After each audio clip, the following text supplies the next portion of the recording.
and welcome to Coffee and Cosmos with Robyn. My name is Robyn Fritz, and today I want to do a few quick readings for listeners, and I also want to talk a little bit about how important it is to say goodbye to our dead. It's a tough subject, but I hope I will give you a few new perspectives on that. So also, I would love it if you chime in and tell me where you are today, who you are, say hello, which is always great. This is a community that Om Times has created for us to share, and I'm thrilled to be here as often as I can on Monday mornings at 11 Pacific time. So again, good morning. Welcome to Coffee and Cosmos with Robyn. My name is Robyn Fritz, and we're going to do quick readings, so chime in and also talk about saying goodbye to our dead. But first, here's Fallon. He's a citrine Lemurian quartz. And let's just get grounded and balanced quickly with him. So as you focus on Fallon, just imagine that you're connecting with him however your intuition works most strongly. And just feel that healing energy, that supportive energy come in and help you get grounded and balanced and just be here in this space with us today. So just take a deep breath, and as you exhale, just breathe down from the top of your head, down your face, your shoulders, chest, hips, knees, and feet, the top of your head to the bottom of your feet, and then breathe up again, feeling that healthy energy coming in, breathing up past your knees, hips, chest, shoulders, face, and the top of your head. Just allowing that connection to this amazing community and just getting a chance to be you for a few moments here today. So thanks. People are chiming in, saying where they're from: Ireland, San Diego, Helsinki, good, Florida. Thanks. I appreciate that. It's so amazing to be able to spend this time with you today. So let's talk a little bit about saying goodbye to our dead. And first, I want to remind you that I would like to take a few quick reading or do a few quick readings for people today. So if you have, be really specific about your question. It'll help me focus in very specifically for you. So I'll try to take a couple requests for readings here as we go on. But today I want to talk about saying goodbye to our dead. It's a topic that I'm covering in more depth this afternoon on my radio show at omtimes.com radio. Show is the practical, intuitive, mind, body, spirit for the real world, and it airs at 2 Pacific time, 5 Eastern. And if that time doesn't work for you, that'll always be in the archives. But saying goodbye to our dead is a really important topic, and I know it hits a lot of buttons because whether our dead are human or animal, the last thing we want to do is to lose them. I know this because I work as a medium, and I know this because I started losing beloved humans and animals when I was only 9 years old. So I know how it feels. Missing our loved ones never goes away. But there's a few things I want you to keep in mind when we're talking about saying goodbye to our dead. I've had clients, and I don't blame them a bit, especially when they're here with me and Fallon to talk to their children that they've lost. They don't want to say goodbye. They're not ready. Saying goodbye just isn't in the cards. Their child died too young, and they're not letting that go. And I don't blame them. I don't want to let go either to my beloveds. But here's the thing. It isn't easy, but it's really necessary to say goodbye. Why? Because as we've talked about before, energy is a real thing. We're full of energy. Our loved ones are full of energy. That's what we are, energy beings. And we have this physical form right now in a body. But energy needs to keep moving. And sometimes our inability to say goodbye to our dead keeps the energy from moving and everything gets stuck. And what happens is that we have a hard time healing our grief, and our beloved dead have a hard time healing their grief as well. So saying goodbye doesn't mean that you're glad that they're dead or that you even are just relieved sometimes if they're really in horrible pain, it doesn't mean anything more than you're acknowledging that they have died, that there has been a transition in their life and yours, that they have moved from a body to being completely in spirit. It doesn't mean you have to like it. It just means that it's real and that saying goodbye acknowledges that it happened. But here's the other thing. When we say goodbye to our dead and encouraging them to say goodbye to us, we help them move on and we make the connection to them in the afterlife easier. I know it sounds weird, right? But here's the thing. Sometimes, and in fact, a lot of times, our dead are there and they're in a different place and they're going, oh my gosh, I don't want to be dead. I don't want to leave my loved ones. I just want to hang on. And I can't blame them at all. And I'm sure I'll feel the same way when I'm dead. And I've certainly felt that way when I've lost my beloved humans and animals. And on the side of the living, we feel if we say goodbye, then that's it. We'll, that we're never going to be able to connect with them again. But here's the thing. When the dead hang on to us too tightly and we hang on to them, sometimes they don't actually go to the real afterlife. They're in that in-between place where we all first go when we die, which isn't a place of punishment or anything. It's simply a place where we slough off the energies connected to our bodies and get ready to move to the afterlife.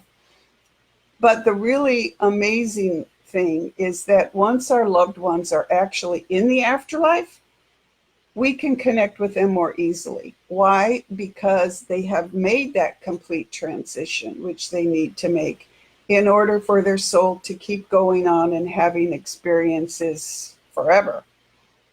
And when they move on, it actually lightens the grief for us and for them. And they start to heal. And when they start to heal, we start to heal. The grief lets up a little bit. And all of a sudden, you are more able to connect with them. So here's the thing. A lot of people think, well, if I say goodbye to my dead, I'm never going to be able to connect with them again. Actually, you will be able to connect with them more easily once we say goodbye, acknowledge that it's happened, and both sides start to move on and heal. And we need to move on and heal because we are still in bodies. We're moving on that path, and our dead are moving on their path as well, which means, well, doesn't mean we'll never see them again, because we will when we pass on too. But again, as I said, it will also make it easier for us to continue to connect with them. So every client that I spend time with in a mediumship session, or any session, but particularly in a mediumship session, I will teach them how their intuition works very briefly. And that will teach them how to set up a way to communicate with their dead on their own, because I want everybody to be able to do this, to set, time every week to stop in for 10 or 15 minutes and say hello to their dead, connect with them however their intuition works most strongly. And that begins to help you heal as well. So I hope I've helped you a little bit with some ideas about saying goodbye to the dead. It acknowledges the reality of death. Like I said, it doesn't mean you have to like it, only that you know and acknowledge that it happens. But it helps us continue to heal, and our dead continue to heal. It helps to resolve grief, and that just makes everything better for everyone. It keeps the energy moving, and over time you will be able to connect with your dead. I promise you, it happens all the time. So let me see if anybody has any questions here. You all know how great I am at not being able to scroll very well. But I'm trying. Tracy Lewis wants to know if you should move into your deceased dad's home. Tracy, you want to know if it's the right move for you and you would love to go home. Take a few minutes to sit down all by yourself, light a candle if you will, hold on to a picture of your dad, and ask yourself how you feel deep inside about moving into your dad's home. You know that he's not there anymore. It's not going to improve your connection with him because you can connect with him wherever you're living. And the question for you to answer, and I know you haven't yet answered it, and that's why I'm asking you, to ask yourself whether this is a move forward in resolving your grief and acknowledging that your dad has died, and also moving forward in your own life. Will moving into your dad's home make you grow in mind, body, and spirit? Will it make you happy? Is it the right atmosphere for you? Can you do things to the house to make it your house as opposed to living in your deceased dad's house? Right now, the energy for you is that you would be stuck thinking that you need to keep everything the way it was when your dad was there. And it's time for you now to make your place of living, wherever it is, your place, and really define it as your place. Now that your father has moved on, your life situation is different. So there's no right or wrong about it. The question is, if you're doing it to promote your own mind, body, and spirit, and moving on in your life and making it the perfect expression of who you are in the world. Thanks for your question. I hope that helped. I think I saw another one here. Megs, you're asking how your brother is. Gerard died of suicide in December of 1999. Is he guiding me, and is there someone coming your way in the form of love? Well, that's a couple of questions there, Megs, and I appreciate them. When you ask an intuitive question, it's really good to focus on one at a time, because all of the information is out there and you need to be able to grab it as it comes. The one thing I'm getting from this is that you're worried about your brother's welfare because he committed suicide. And the answer to that is not to worry about him, and not necessarily to worry about any of our loved ones who have died hard, like in an accident or of an illness or of suicide. Because when we all wake up dead, we become aware of how we died, and we make our peace with that, and making our peace with that helps us move on.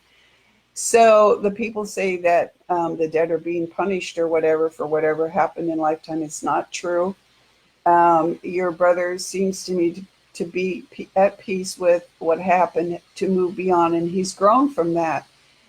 Is he guiding you? It feels more like your brother's off on his own journey, that he does check in and look over and make sure that you're doing all right. But your spiritual team that's there, your spiritual guides, as you were, are the ones that are really stepping in to support you now and have forever. So here's a good opportunity to say goodbye to your brother and wish him well, and to invite him to come back and chat with you, and for you to talk to him about how you feel about what happened and how you're moving on. And, when we lose someone, even especially if it's traumatic, we tend to hold back and, be afraid to love again, because love is painful. I mean, it hurts. Love is a really, really tough job. And it's, as I always say, love is not for the faint of heart. When we love someone, whether they're family members, a new love in our life, an animal, whatever it is, whoever it is, when we love them, the prospect of losing them is devastating. So allow yourself to heal, and invite a love into your life, and make it specific, Megs, when you're asking for someone to come in the way of life. Are you looking for a man, a woman, an animal as a soulmate? Soulmates come in different kinds of bodies. All of my soulmates are in animal bodies. So put out there exactly who you're looking for and why you're looking for them. And that creates a clear path. And I can see you on that path of being content in yourself and knowing mind, body, and spirit who you are and what you want. And the energy of that is opening up and inviting someone to you. So keep us posted. on how that goes. And thanks for your question. And Marcia and all of those who would love to connect. And Victoria, hi, how are you? Um, Nancy, you're having a meeting tonight you'd like insight about. And the insight there is a big caution sign. So be on your toes, pay attention. No one's out to get you, but it looks like that's kind of a crossroads for you. And it's time for you to decide what it is that you want out of this meeting and how can you participate in it so that your best welfare is there foremost for you and everyone comes together for everyone to profit and benefit from this meeting. I hope that helps. Be firm, be clear about what you want, and invite your spiritual team to be there supporting you. I'm sorry, I can't say that name because I'm not very good with names, but it's Kova Nix. You say you received memories from before you materialized here. They are quite heavy and bothering. I'm not talking about another life, but the life before on planets. Can you tell me something about me? Echkova, if you're remembering memories on other planets, don't be alarmed by that. It means you're a very old soul. And I can see that by your message and also by how you are feeling right now. And, we're not taught to believe that, a lot of times, to believe that we've had previous lifetimes, especially previous lifetimes on other planets. But we have. I have, my animals and I have. We've all been together in other dimensions. And one of the things that I do as an intuitive is I work as an ambassador between dimensions. So a lot of the clients who come to me are not shy about saying, I've had a life on another planet. Can we look at that? And sometimes those lives are troubling, just like they are here. Sometimes lives are difficult and hard and scary and very, very different. And I know from my work with other beings in other dimensions that in other dimensions, souls don't even have bodies like we do. They're just in spirit form. And so that's really interesting, right? So what I would say is that you're an old soul and it's okay to be who you are. I am shortly going to put up a guided meditation on my website to help people experience past lives. And you might take a look at that. I work with, like I said, I do work with clients, past life regression, who have experienced lifetimes on other planets. There's a lot of us out there. So don't be worried about it.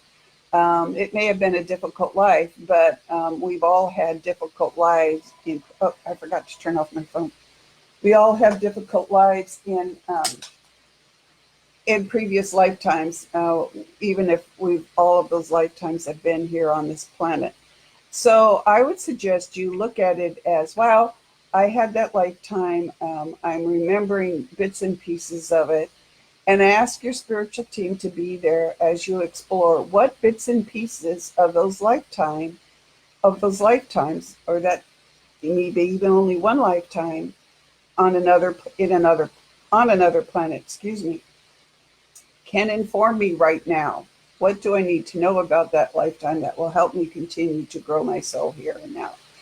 Because sometimes people pay too much attention to their previous lives. I mean, it's really interesting and it's intriguing. And sometimes, like in my case, I was having spontaneous past life regressions years ago, and I didn't even know what they were. I was just like confused.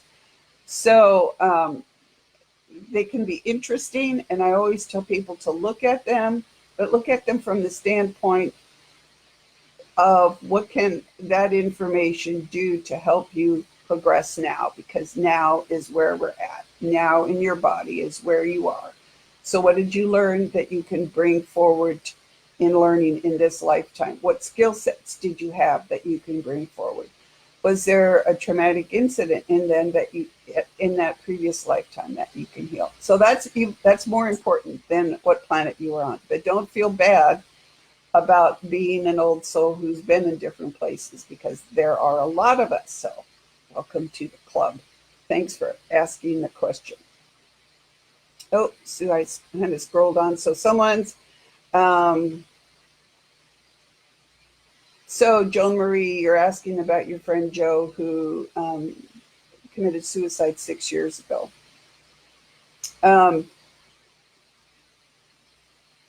Ask yourself how he's feeling and tap into that, and you will feel that he's doing okay. I'm getting that he hasn't yet gone to the afterlife, and that's fine, because there's no time frame on doing that. When he's ready, he will go on. But if you talk to him and say, hey, I love you, this happened, it's okay to move on. And maybe today was all about you and people who have lost loved ones like this. Say goodbye to them and wish them well on their journey, and that will help them move on. It's really that simple. And I was from Michigan. I lived in Michigan for 10 years. Michael, you feel like you need help. And we're running out of time here, so I'll take this as the last question. Michael, your issue is you doubt yourself, and I don't blame you, because we all do that, right? We say we're only human. And as I said before in many previous Facebook Lives, and watching my animal family easily transition from one body to the next, or matter-of-factly take on jobs, cosmic jobs, work on the planet that most humans don't even know exist. I would say that it's really tough being in a human body. So look at your life as an experience to really grow in this lifetime, and relax and develop your sense of humor, because right now you're concentrating on all the things that are hurting you, or all the things that are holding you back. And sometimes that creates its own loop in our own inability to move out from under that. I've experienced it myself in our lives, and that's called being human. So learn to laugh a little bit more, learn to accept yourself as someone who's learning to grow and to change. And also looks like you're not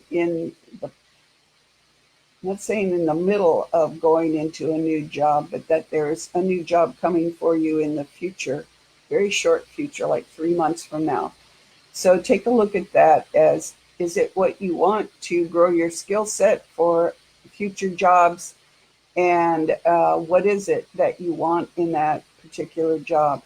And again, we're talking mind, body, and spirit. So what do you need to do to boost your spirit up? And I always recommend people keep sea salt around them, take a bath or a shower with sea salt to kind of keep those energies moving. And invite your ancestors to help you, as well as your spiritual team. We often don't think to invite our ancestors to help us. And learn to trust yourself. You want to, you're just not quite sure you should. For some reason, you feel like you're not good enough to trust yourself. And don't get caught in that loop. You're here, you're a soul, you're in a body, learning and experiencing things. It's not always going to be a great time. Things happen. But learn to trust yourself that you can see the way through the situation that you're facing. There is an end to it, and it will get better, because you choose to make it better, and you're taking the actual physical steps to make things better in your life. So I hope that helps everyone today. Thanks for joining me here. I know saying goodbye to our dead is really tough, and especially those of you who have lost loved ones to suicide. And I urge you not to believe what religious traditions tell us, that these people who were in agony are somehow doomed. They're not. They're just learning in the afterlife what what got messed up in their life and how they might look at that again in a future life. And it's a learning process. And so all of you who have lost loved ones, all of you who are looking for help and next steps in this life, bring it back to mind, body, and spirit. What does that offer us here now and moving forward? Learn to bless yourself. Learn to do simple little energy healing techniques morning and night that will just keep boosting you up, because life is tough. We are entering some dark times here on the planet. And um, really, I would say citizenship of any country on the planet, we're having tough times right now, but we can go beyond those times by coming together as a community, even if it's a community of one, right? So we're here every week together, but even on your own time, remember that you chose to come here and that you, each, every single one of you has something to offer to the world. And the world needs you to be who you are, the best that you can be. So we make mistakes, we pick ourselves up, we move forward, we have fun, we laugh, we celebrate our dead, we say goodbye to them so that they can move on. And then we thank ourselves every day for getting up and moving forward, no matter what gets in the way. So one last thing is I want to give you a crystal of the week, and that is petrified wood. Isn't this piece awesome? I mean, it is also huge, but I've always been fascinated by petrified wood. I'm trying to always get confused how to show these. Petrified wood is, as you know, uh, old trees that over the ancient trees that over time became fossilized and became basically stone. And so they're petrified wood is really good for helping us first get grounded and balanced. So those of you who are feeling like something's coming in your life or you need help, a piece of petrified wood, even if you look at a picture of it online, a piece of petrified wood will help you get grounded and understand, like, yeah, tough times come and I can work through them and I can be strong. And it's also a connection to the elements. You know, I'm a big fan of trees. I love being around trees. Trees are very funny um, in conversing with us or connecting with us, however your intuition works. And a petrified wood is, to me, is like a sacred thing. It's awe-inspiring to realize that eons ago this was a living tree and now it's a piece of stone. So it's fascinating to hold and realize that. But it's also good for helping us connect with our dead. And that's one reason why I wanted to share it with you today. It reminds you of your ties to your ancestors, right? And how things slowly change over time. So it will help you in your grief over your dead, whether they died yesterday or years ago. And especially those of you who are concerned about your loved ones that you raised here today. Grief for our beloveds can help us transform over time, and that grief helps us move on and helps us heal by acknowledging it. And petrified wood reminds us to persevere, to be patient, to allow transformation to occur, however gradually it occurs. So use it to stay grounded and balanced as you're looking for a new job, as you're grieving your dead, and just to admire how long things last on the planet. So good things will come to all of us. So again, thank you for joining me today. You can find me on Facebook at The Practical Intuitive, Robyn and Fritz. And if you like this broadcast, please like my page and this page and the Om Times pages. It keeps us moving forward so that we can continue to serve you. If you'd like to work with me, I offer personal and business intuition, mediumship, as we've talked about, animal communication, space clearing, past life and between life regression, soul healings and soul journeys. And you can find me at my website, robynfritz.com. But come this afternoon at 2 if you can to omtimes.com radio, the practical intuitive mind, body, spirit for the real world, going into more depth on what it means to say goodbye to our dead, what they're experiencing, what we experience, and how we can make that a sacred process for us and for them. So if you cross your hands on your heart, breathe healthy energy into your hands. Just imagine that healthy energy grounding you and balancing you. And you can do this throughout the day. Just invite healthy energy in. So thank you for joining us today. Come back next week. Have any questions? Tag me on my Facebook page. If I didn't get to your question today, I'm sorry. I will be here next week. Come back, ask the question again, and we'll look at it together. So trust yourself, trust your spiritual team, and get out there and do your work, being the best that you can be. We need you. Take care. See you next week. Thanks.